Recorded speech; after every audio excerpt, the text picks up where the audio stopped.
Bonjour à tous et à toutes, je suis ravie de vous retrouver aujourd'hui en vidéo pour vous présenter ma sélection de sorties pour le mois d'octobre. Je suis désolée, cette vidéo arrive un petit peu tard ce mois-ci, j'ai un mois d'octobre qui va être globalement bien chargé, du coup il fallait jongler avec l'emploi du temps pour trouver un moment de filmer des vidéos. Et du coup je n'ai que mon téléphone pour vous présenter les couvertures, je n'ai pas de tablette aujourd'hui à disposition.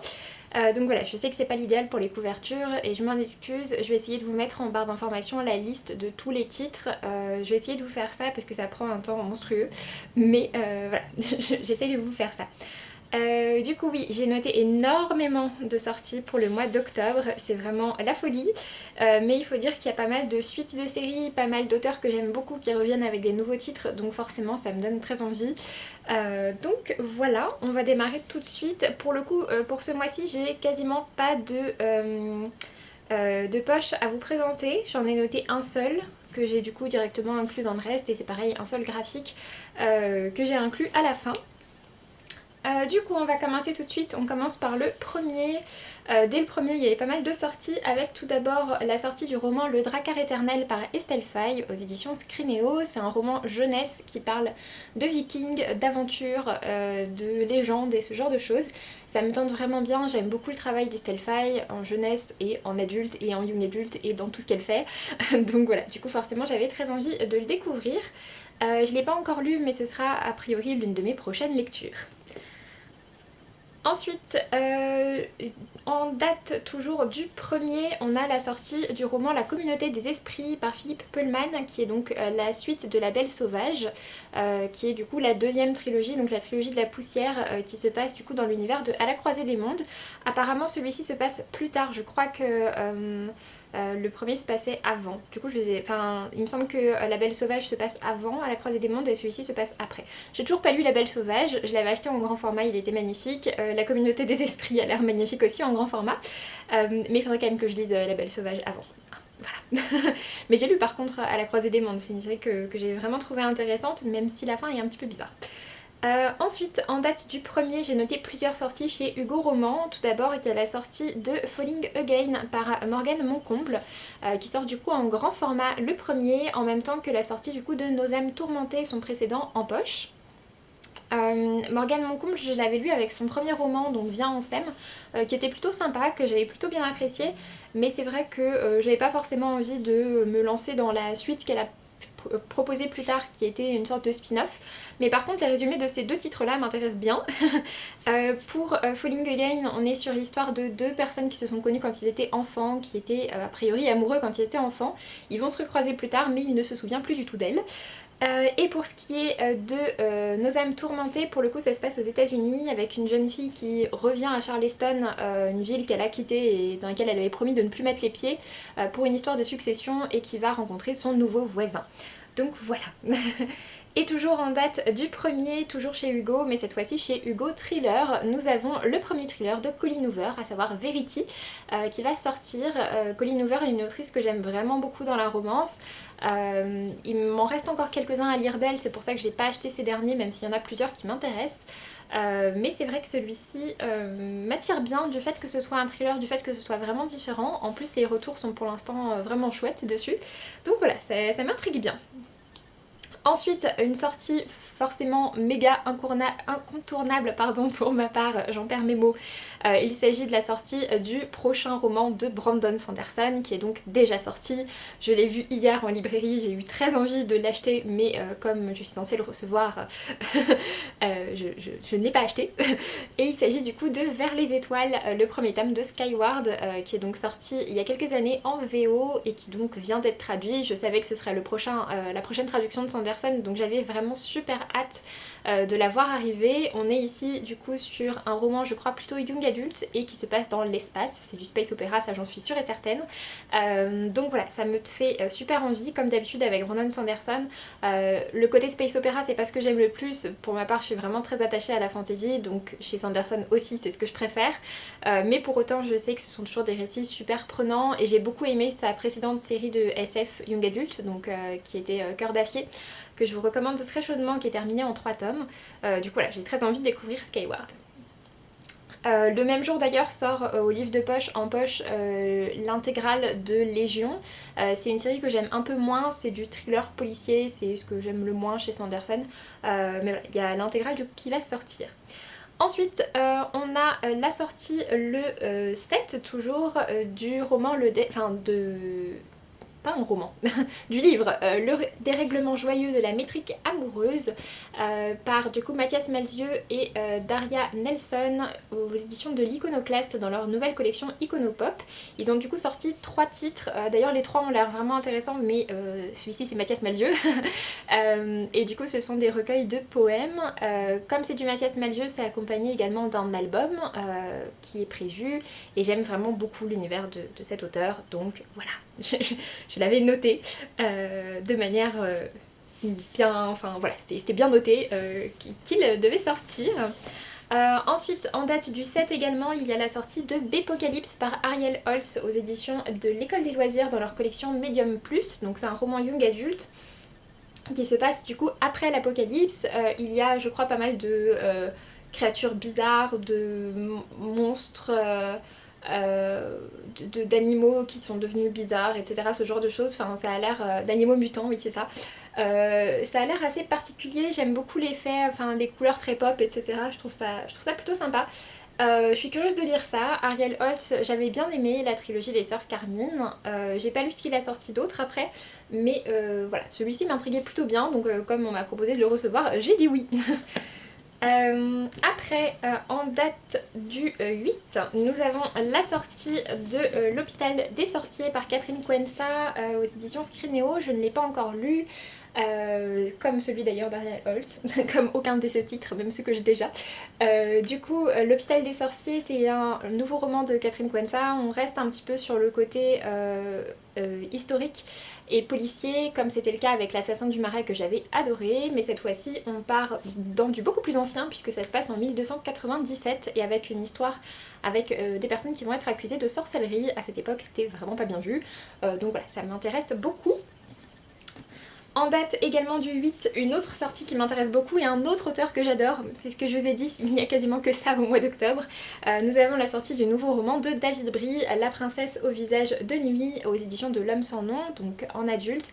Ça me fait super envie, c'est présenté comme étant une sorte de conte pour adultes avec un côté un petit peu glauque, je crois, un peu de petit peuple où il parle de lucioles, enfin bref, ça me fait hyper envie, j'ai très hâte de voir ça.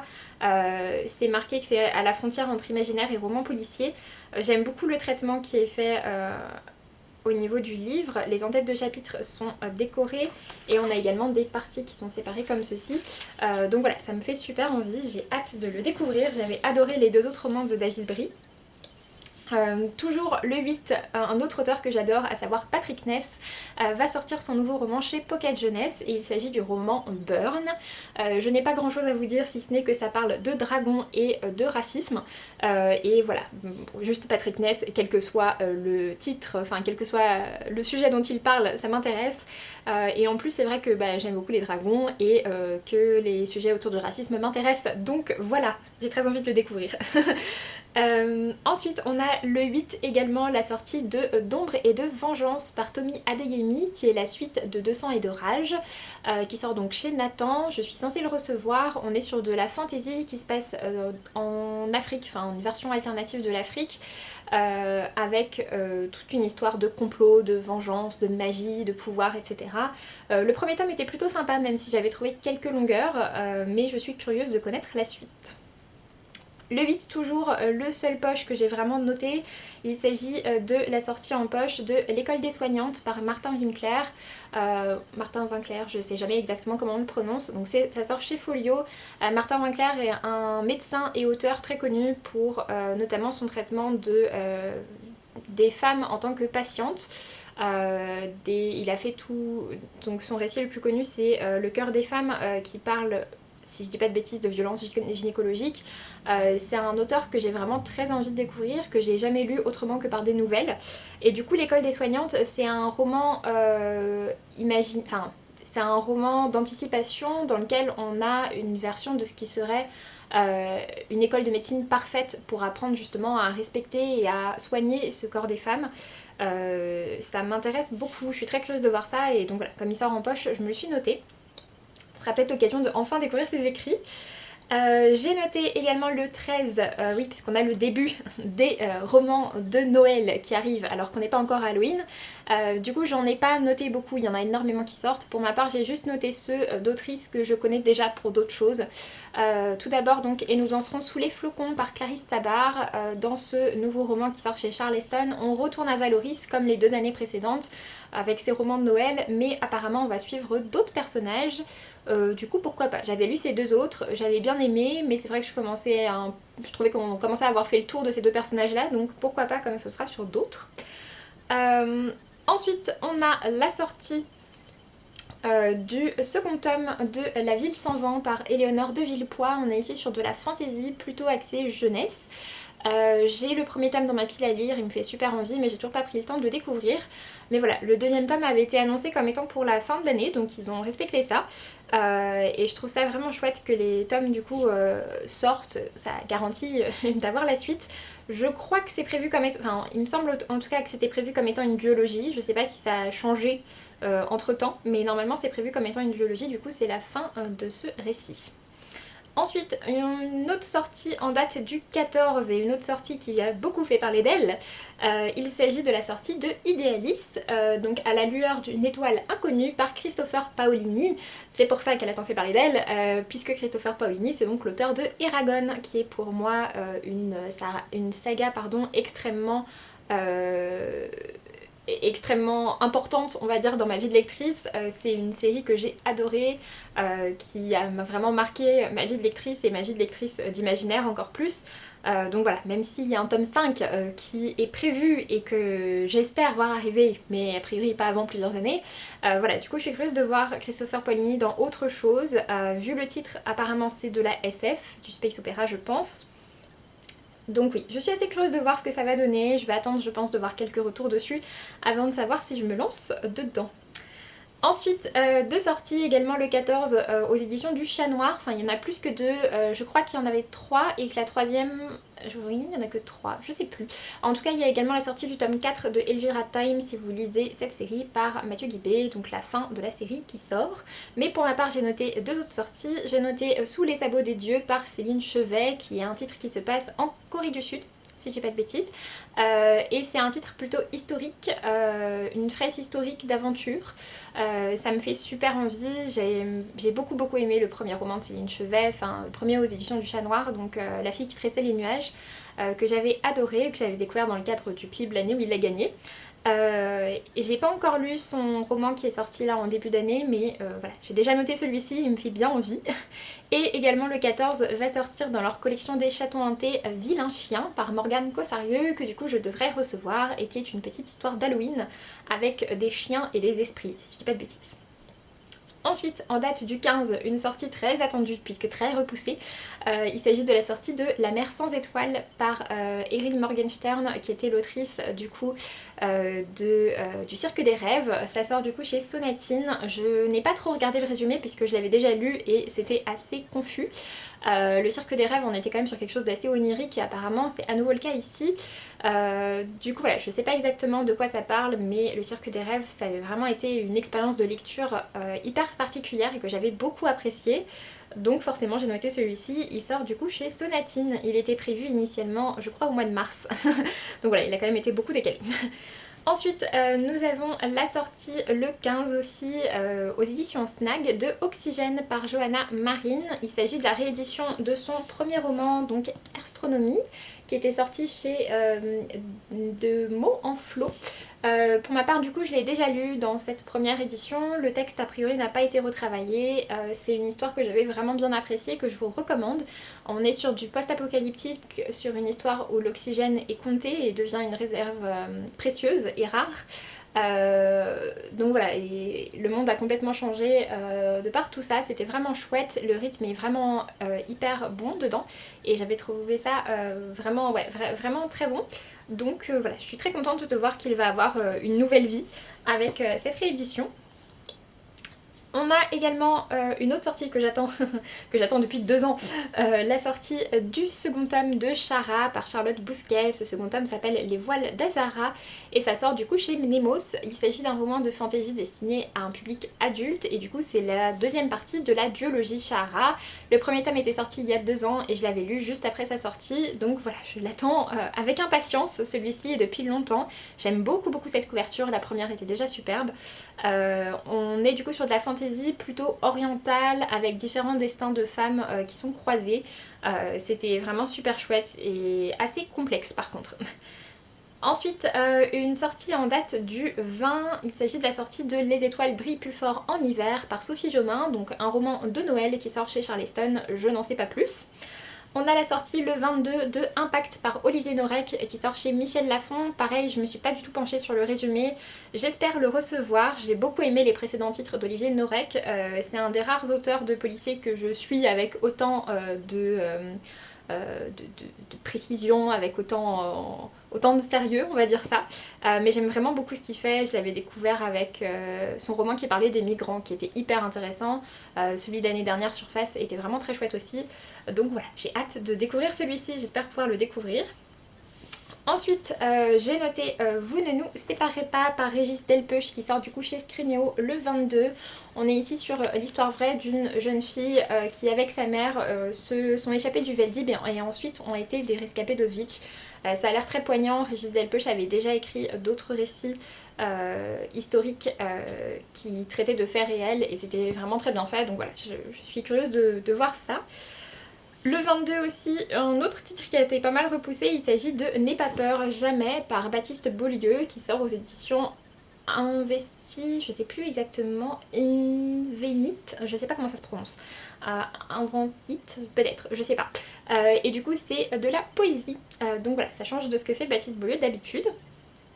Ensuite, le 29, une grosse sortie très attendue, vu toutes les promotions qui sont faites dessus, mais pour le coup, vraiment, c'est un titre que j'attends depuis très longtemps. En français, il s'agit de Nevernight par Jack Christophe, qui sort du coup avec 2 couvertures différentes, puisque donc ça sort chez De Saxus.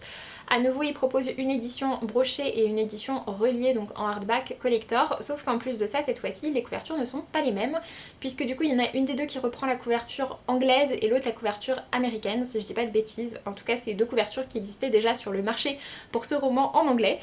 Donc celle-ci pour le brochet et celle-ci pour le hardback, que je trouve vraiment super chouette. Donc pardon, celle-ci pour le relié du coup, et celle-ci pour le brochet hardback.